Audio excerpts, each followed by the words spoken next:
श्रीमद्भागवत प्रथम स्कंध। ओं नमो भगवते वासुदेवाय। नारायणं नमस्कृत्य नरं चैव नरोत्तमं देवीं सरस्वतीं व्यासं ततो जयमुदीरयेत्। मूकं करोति वाचालं पङ्गुलङ्घयते गिरिं यत्कृपातमहं वन्दे परमानन्दमाधवं। निगमकल्पोत्तरगलितं फलं सुखमुखादमृतद्रवसंयुतं पिबत भागवतं रसमालयं मुहुरः रसिका भुवि भावुकः। चतुर्दश अध्याय बलिवामन कथा। परीक्षित उवाच शुकचरण करे धरी बोले परीक्ष दंडधारी भो मुनि तोर मुखु शुणी दुर्गम असंभव वाणी संशय कली मुहि चिते से कथा कह एबे मते। बलिर यज्ञ भग्न अर्थे बामन जन्मिले किमन्ते ताहार अति तप बळे जन्म लभिले काहा कूळे। धरणी तिनि पाद दाने बलिछि छलिले बामने से बलि स्वभावे ईश्वर अशेषे देवे अधिकार।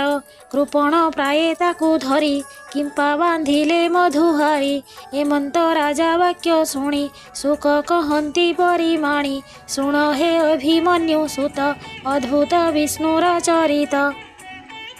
श्री शुक उवाच जेमन्ते विश्वरूप छळे बलिकी चापिले पाताळे सर्वे जे देवासुर पणे युद्धे जिणिले देवगणे। बलि सहित मरिगले शेषे दानव जेते थिले बलिर मृत पिंड नेई पश्चिम गिरी पृष्ठे थोई। शुक्रंकु आणी गौरवे विश्वासी कहिले दानवे असुरंकर भाव घेनी शुक्र जे मृत्यु संजीवनी। मंत्रे जियाइले दक्षिणे जेतेक मरिथिले रणे सकळे उठिले दक्षिणे नमिले शुक्रंक चरणे। बोलंती शुक्रमुख चाहि अनाथ होइलु गोसाई देवे जे अमृत भक्षणे अमर होई घोर गणे। आम्भंकु मारी गले सर्वे तुम्भे जीवन देई एबे तुम्भे जे आम्भर सहाय एबे कि करिबु हे कह। एमन्ते असुरंक वाक्ये शुक्र चिंतिले बसी एके विचार करी सुध चिते कहन्ति बलिर अग्रते तु महायज्ञ बेगे कर जेमन्ते जिणिबु समर। एमन्ते गुरुवाक्य शुणी बलि यज्ञर विधि आणी ऋत्विज करी जणे जणे बरिला यज्ञर कारणे। त्रिजय नामे देवक्रतु कला असुर जय हेतु ब्राह्मणे मिली वेद वाक्ये मार्जना कले एके एके। त्रैलोक्य मध्ये राजा एक ए भावे कले अभिषेक सुवर्ण रथे मंत्र तेजे वाक्ये गमयी शून्य माझे। हरित वर्ण स्वज्योति हेमंतर रथ गति सिंह स्वरूप ध्वज साजे सुवर्ण सिंहासन माझे। होम निर्मित धनु तृणे अभेद कवच भूषणे अम्लान पुष्प माळ गळे निवेशी प्रह्लाद से काळे। भृगुजे शंख देले करे जे नादे त्रिभुवन पुरे विप्रे आहुति मंत्र बळे स्तुति कले क सुमंगळे। विप्रंकु प्रदक्षिण करी रोमांच गात्रे मोद भरी प्रह्लाद पादे प्रणमित बलि आरोही दिव्य रथ। नाना भूषण कळे वर धनु खड्ग धरी करे रत्न कंकण बाहु मूळे विराजे मुकुट कुंडले। जाजल्य रथ मध्ये बसी अनल तेज प्राये दिशी अष्ट ऐश्वर्य बलि तेजे असुर वर्ग मध्ये राजे।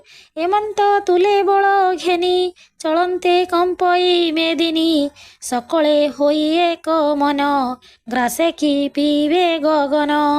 असुर सेना रथे बसी धाइले अंतरिक्षे ग्रासी ଚଳନ୍ତେ କମ୍ପେ ଦଶ ଦିଶ କେଶହୁ ଅସୁରଙ୍କ ତ୍ରାସ ମିଳିଲେ ଇନ୍ଦ୍ରର ଭୁବନ ଅଶେଷ ନିରୋଧୀ ବିମାନ ନନ୍ଦନ ବନ ପନ୍ତି ପନ୍ତି କଳ୍ପ ପାଦପେ ବିରାଜନ୍ତି ବିହଙ୍ଗ ମିଥୁନେ ଶୋଭିତ ଭୃଙ୍ଗ କୋକିଳ ଗାନେ ରତ ହଂସ ସାରସ ଚକ୍ର ବାଳେଗେ କାରଣ୍ଡେ ଉତ୍ତମ ଡାହୁକେ କେଳି କରନ୍ତି ସରୋବରେ ବହନ୍ତି ସୁଗନ୍ଧି ସମୀରେ ନଳିନୀ ବନେ ମନୋହର ସ୍ଥିର କାମୀ ଯେ କ୍ରୀଡ଼ା ଘର ସୁସଞ୍ଚ ପରୀକ୍ଷା ଯେ ସନ ଆକାଶ ଗଙ୍ଗାରେ ଭୂଷଣ ପାଚେରୀ ଦିଶେ ଅଗ୍ନିବର୍ଣ୍ଣ ଅଟାଳି ଭେଦିଛି ଗଗନ ଦ୍ୱାରେ କବାଟ ହେମମୟେ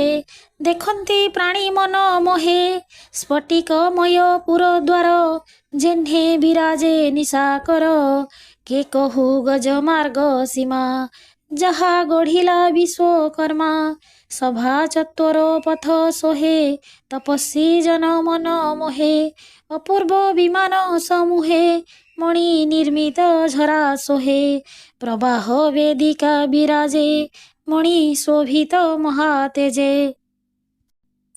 ଦିବ୍ୟ କାମିନୀ ଗଣ ଯହିଁ ନବ ବୟସୀ ରୂପ ବହି ଶ୍ୟାମ ବିରଜ ବସ୍ତ୍ରଯୁକ୍ତ ଯହିଁ ଚଳନ୍ତି ଯୁଥ ଯୁଥ ଶୋଭା ଦିଶନ୍ତି ନାନା ବର୍ଣ୍ଣେ ଘୃତ ପ୍ରଦୀପ ଅଗ୍ନି ଯେହ୍ନେ କବରୀ ଗନ୍ଧେ ଭୃଙ୍ଗ ଗଣ ପ୍ରସରୀ କରନ୍ତି ଗ୍ରହଣ ନାନା ସୁଗନ୍ଧ ଲେପ ଦେହେ ପ୍ରମୋଦ ଗନ୍ଧେ ବାୟୁ ମୋହେ ସୁବର୍ଣ୍ଣ କାନ୍ଥେ ଜଳରନ୍ଧ୍ରେ ସୋହେ ଓ ଗୁରୁ ଧୂପ ଗନ୍ଧେ ମାର୍ଗେ ସୁଗନ୍ଧ ଧୂପ ଧୂଆଁ ମଧ୍ୟେ ଚଳନ୍ତି ସୁରପ୍ରିୟା ପାଣ୍ଡୁର ଦିଶେ ପନ୍ତି ପନ୍ତି ଧୂପ ମଣ୍ଡଳ ସଞ୍ଚରନ୍ତି ମଣି ମଣ୍ଡିତ ହେମକାନ୍ଥେ ଛାୟା ଦିଶଇ ମାର୍ଗେ ଯାନ୍ତେ ଜଗତ ଅଟାଳି ସୁସଞ୍ଚେ ପତାକା ସୋହେ ଅତି ଉଚ୍ଚେ ମୟୂର ପାରାବତ ନାଦେ ସଙ୍ଗୀତ ମଙ୍ଗଳ ଶବଦେ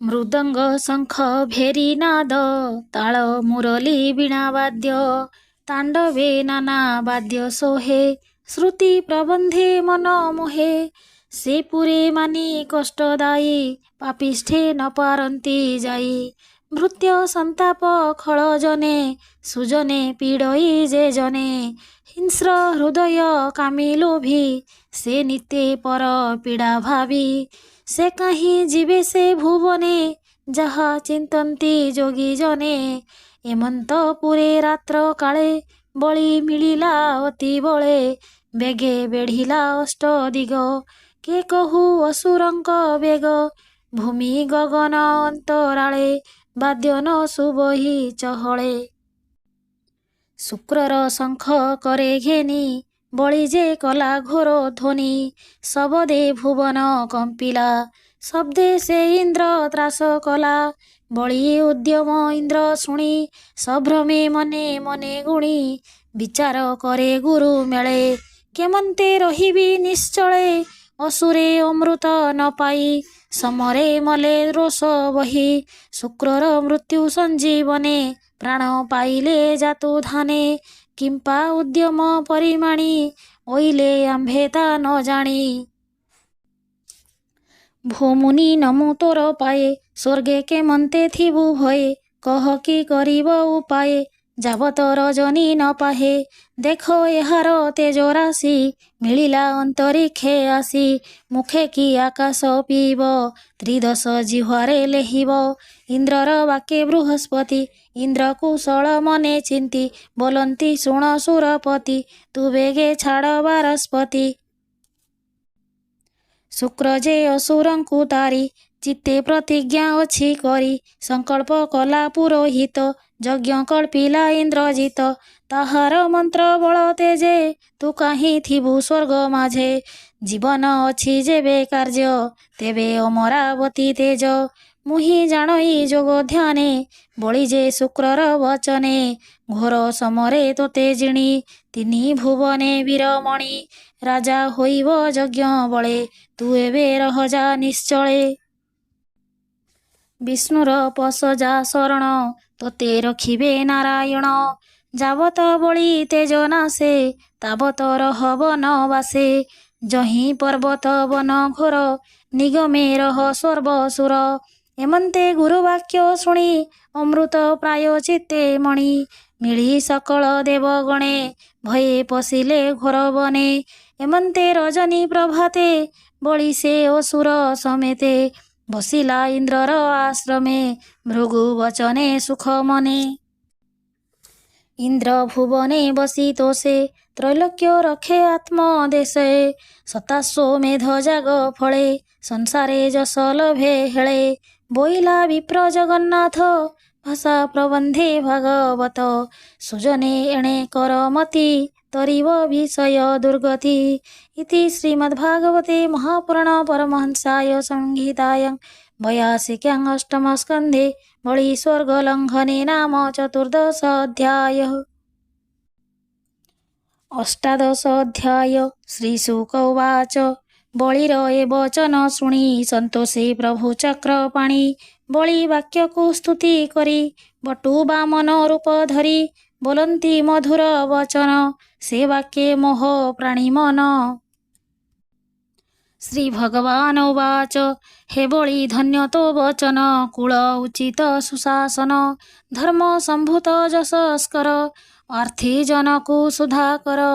ଯାହାର ବଂଶେ ପୁରୋହିତ ଭାର୍ଗବ ପଦ୍ମଜୋନି ସୁତ। ପ୍ରହ୍ଲାଦ ଯାର ପିତାମହ ବିଷ୍ଣୁ ଭଜନେ ମହାଶୟ। ବ୍ରାହ୍ମଣେ ଦାନ ତୁମ୍ଭ କୂଳେ ପ୍ରସିଦ୍ଧ ଭୁବନ ମଣ୍ଡଳେ। ଯାହାର ବଂଶେ ରଣତୀର୍ଥ ସଂଗ୍ରାମେ ନୁହନ୍ତି ନିଶତ। ଅତିଥି ଆଗମନେ ସୁଖୀ ଦୁଃଖୀ ଜନଙ୍କ ଦୁଃଖେ ଦୁଃଖୀ। ନିର୍ମଳ ଯଶ ଯାର କୂଳେ ବିଖ୍ୟାତ ଏ ମହି ମଣ୍ଡଳେ। ପ୍ରହ୍ଲାଦ ଜାତ ଯେଉଁ କୂଳେ ଯେହ୍ନେ ଶଶାଙ୍କ ତାରା ମେଳେ। ଯେ ବଂଶେ ହିରଣ୍ୟାକ୍ଷ ବୀର ଦେବ ମାନବେ ଅଗୋଚର। ହିରଣ୍ୟ ଦୈତ୍ୟ ଗଦା ପାଣି ଏକାକୀ ଭ୍ରମଇ ଧରଣୀ। ତାହାର ସଙ୍ଗେ ଗଦା ଯୁଦ୍ଧେ କେହି ନ ଗଲେ ରଣ ମଧ୍ୟେ। ଶୂକର ରୂପେ ପୂର୍ବେ ହରି ଦନ୍ତାଗ୍ରେ ଧରଣୀ ଉଦ୍ଧରି। ତାହାର ଆଗମନ କାଳେ ସେ ହରି ଥିଲେ ମହାଜଳେ।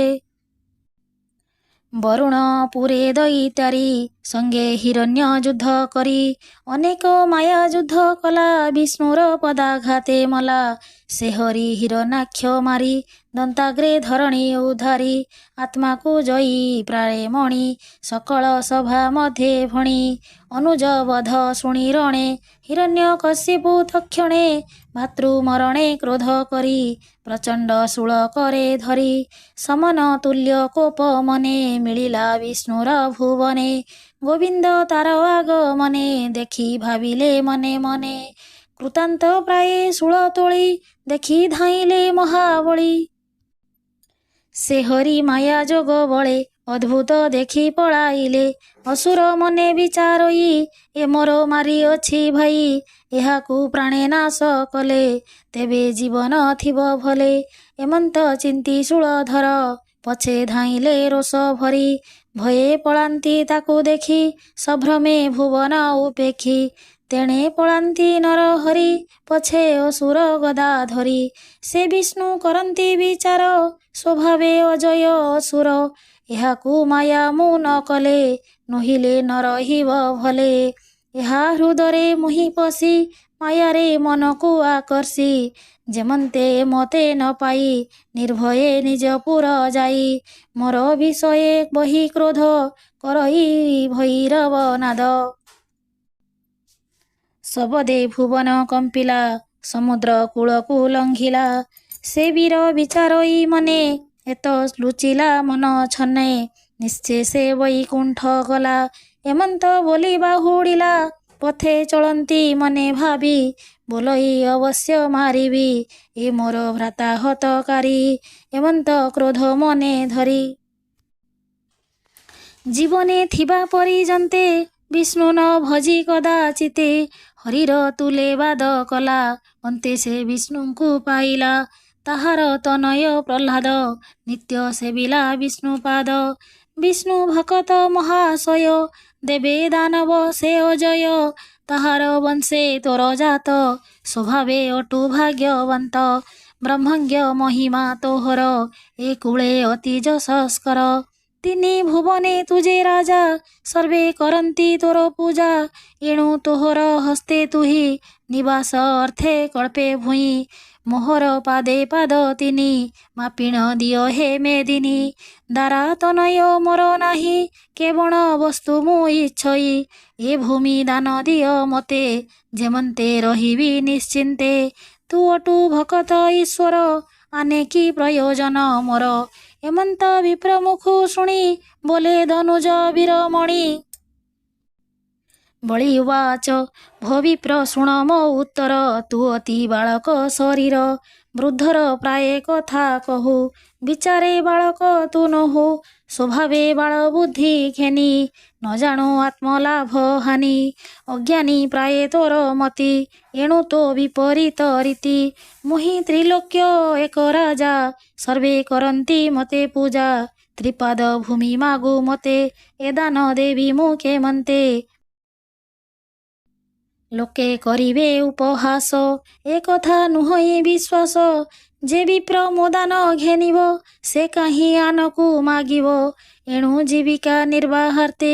ପୃଥିବୀ ମାଗ ଇଚ୍ଛା ମୋତେ, ଏମନ୍ତ ବଳି ମୁଖୁ ଶୁଣି। ବାମନ ବିପ୍ର କହେ ପୁଣି। ଶ୍ରୀ ଭଗବାନ ଉବାଚ, ଶୁଣ ହେ ବଳି ନୃପନାଥ। ଅଜ୍ଞାନୀ ଜନଙ୍କର ମତ, ସମୁଦ୍ର ଆବରଣମହି। ଏତେ ସମ୍ପଦ ଯେତେ ପାଇ, ତେବେ ହେ ଆତ୍ମା ନ ପୁରଇ। ଶୁଣ ନୃପତି ମନ ଦେଇ, ଶପଥ ଦୀପେ ଅଧିପତି। ଥିଲେ ଯେ ଅନେକ ନୃପତି, ବୈଶ୍ୟ ଯେ ମାନ୍ଧାତା ପଦ। ଲଭିଣ ଅତୁଲ୍ୟ ସମ୍ପଦ, ସେ ଅର୍ଥ କାମ ଯେତେ କଲେ। ବିଷ୍ଣୁର ଅନ୍ତ ନ ପାଇଲେ, ପୂର୍ବର କର୍ମ ଫଳ ବଳେ। ଯେ ଦିନେ ଯାହା ଅବା ମିଳେ, ତେଣେ ସନ୍ତୋଷ ଯାର ଚିତ୍ତ। ଯେ ପ୍ରାଣୀ ତ୍ରିଭୁବନେ ସତ୍ୟ, ଯେ ଅର୍ଥ କାମ ଅସନ୍ତୋଷ। ହୋଏ ସେ ବିଧାତାର ବଶ। ଉଭୟ ଲୋକ ସୁଖ ନାହିଁ, ଅତୃପ୍ତି ଥିବ ତାର କାହିଁ। ସେ ଅସନ୍ତୋଷ ତେଜ ଜଳେ, ଅନଳ ଯେହ୍ନେ ଘୃତ ବଳେ। ସନ୍ତୋଷ ଜଳ ବିନ୍ଦୁ ପାଇ, ସେ ଅଗ୍ନି ତେଜ ଯେ ଲିଭଇ। ଏଣୁ ସମ୍ପଦେ କାର୍ଯ୍ୟ ନାହିଁ, ତ୍ରିପାଦ ଦିଅ ମୋତେ ମହି। ତେବେ କୃତାର୍ଥ ମୋ ଜୀବନ, ଅଧିକେ ଗିବା ପ୍ରୟୋଜନ। ଶ୍ରୀ ଶୁକ ଉବାଚ, ଏମନ୍ତ ବାକ୍ୟ ବିପ୍ର ଘୋଷେ। ସେ ବାକ୍ୟ ଶୁଣି ବଳି ହସେ, ବୋଲଇ ଧର କୁଶ ପାଣି। ତୋ ପାଦ ପ୍ରମାଣେ ଧରଣୀ, ଦେବଇ ସତ୍ୟ ମୋ ବଚନ। ଭୋ ବିପ୍ର ତୋଷ ଚିତ୍ତେ ଘେନ, ଏମନ୍ତ ସତ୍ୟ ବଳି ବାଣୀ। ବାମନ ତୋଷ ମନ ଶୁଣି, ଶୁକ୍ର ଯେ ରାଜା ପଛେ ଥିଲା। ଦାନର ନିଶ୍ଚୟ ଦେଖିଲା। ଶୁକ୍ରାଚାର୍ଯ୍ୟ ଉବାଚ, କର ଅଞ୍ଜଳି ଅଗ୍ର କରି। ବଳିକୁ କହେ ଆଗ ସରି, ଶୁଣ ହୋ ବୈଲୋଚନ ସୁତ। ତୋତେ ଦେଖିଲି ବିପରୀତ, ପାତ୍ର ଅପାତ୍ର ତୁ ନ ଜାଣୁ। ବିପ୍ରକୁ ଦାନ ପରିମାଣୁ, ଦେଖ ଏ ପ୍ରଭୁ ଭଗବାନ। କପଟ ଶରୀର ବାମନ, ବିବୁଧ ଗଣ ରକ୍ଷା କାର୍ଯ୍ୟେ। ଜନ୍ମିଲେ କଶ୍ୟପର ବୀର୍ଯ୍ୟେ, ଅଦିତି ଗର୍ଭେ ଜାତ ହୋଇ। ହୋଇଲା ତୋର ଜ୍ଞାନ କାହିଁ, ଅନର୍ଥ ଅର୍ଥ ତୁ ନ ଜାଣି। ହସ୍ତେ ଧଇଲୁ କୁଶ ପାଣି, ଅଦିତି ଗର୍ଭେ ଜାତ ହୋଇ। ଏମନ୍ତ ଦେଖିଲା ତ ନାହିଁ, ତୋହର ଯଶ ସୁଖ ସିରି। ହରି ବାମନ ରୂପ ଧରି, ଇନ୍ଦ୍ରକୁ ଦେବେ ମାୟା ବଳେ। ତୁ ମୂଢ଼ ପଶିବୁ ପାତାଳେ, ତିନି ଚରଣେ ତିନି ପୁର। ସମ୍ପଦ ହରିବ ତୋହର, ସର୍ବସ୍ୱ ବିଷ୍ଣୁ ହସ୍ତେ ଦେଇ। ତୁ ପୁଣି ବିଶ୍ରାମିବୁ କାହିଁ, ପାଦକେ ଅବନୀ ପୂରିବ। ଶରୀର ବ୍ରହ୍ମାଣ୍ଡ ଘୋଟିବ, ଦ୍ୱିତୀୟ ପାଦ ଅଷ୍ଟଦିଶ। ବିକ୍ରମୀ ଭୁବନ ଆକାଶ, ସଂକଳ୍ପ ଯେବେ ତୁ ନ ଦେବୁ। ନିଶ୍ଚେ ତୁ ନରକେ ପଡ଼ିବୁ। ସଂକଳ୍ପ କରି ନାନା ଅର୍ଥେ, ଯେବା ନ ଦିଏ ଲୋଭ ଚିତ୍ତେ। ସେ କାହିଁ ଥିବ ଏ ସଂସାରେ, ପଡ଼େ ନରକ ଅନ୍ଧକାରେ। ଯେ ଦାନେ ବୃତ୍ତି ଯାଇ ନାଶ, କୁଳ ସମୂଳେ ଧର୍ମ ନାଶ। ଯେ ଦାନ କେବେ ହେ ନ କରେ, ଯଶ ସମ୍ପଦ ଜଣେ ହରେ। ପୂର୍ବେ ଯେ ସିଦ୍ଧି ମୁନି ମାନେ, ଯେ ଧର୍ମ କହିଛନ୍ତି ଜନେ। ତାହା କହିବି ତୋ ଗ୍ରତେ ରାଜନ ଶୁଣ ଏକ ଚିତେ। ମନ ବଚନ ସତ୍ୟ କରି ଓଙ୍କାର ନାଦ ସେ ଉଚ୍ଚାରି। ଦେବି ମୁଁ ବୋଲି ଯାହା କରେ କେ ଜ୍ଞାନ ଥାଉ ତାହା କରେ। ଏ ଦେହ ବୃକ୍ଷର ସ୍ୱରୂପ ସତ୍ୟ ତାହାର ଫଳ ପୁଷ୍ପ। ବୃକ୍ଷର ନାଶେ ନାଶ ଜାନ୍ତି ବୃକ୍ଷର ମୂଳେ ଥିଲେ ଶାନ୍ତି। ସଂକଳ୍ପ ସତ୍ୟ ନାଶ ଜାନ୍ତେ କେବେ ହେ ନ ମିଳେ ଜଗତେ। ଆକାର ଉକାର ମକାରେ ଶବଦ ଉଚ୍ଚାରଣ କରେ। ଯେ ତାହା ଅଜ୍ଞାନେ ହରନ୍ତି ନିଜ ଶରୀର ନ ଧରନ୍ତି। ହାସ୍ୟ ସଂଯୋଗ ନାରୀ ସଙ୍ଗେ ବିହାର କନ୍ୟା ବର ଯୋଗେ।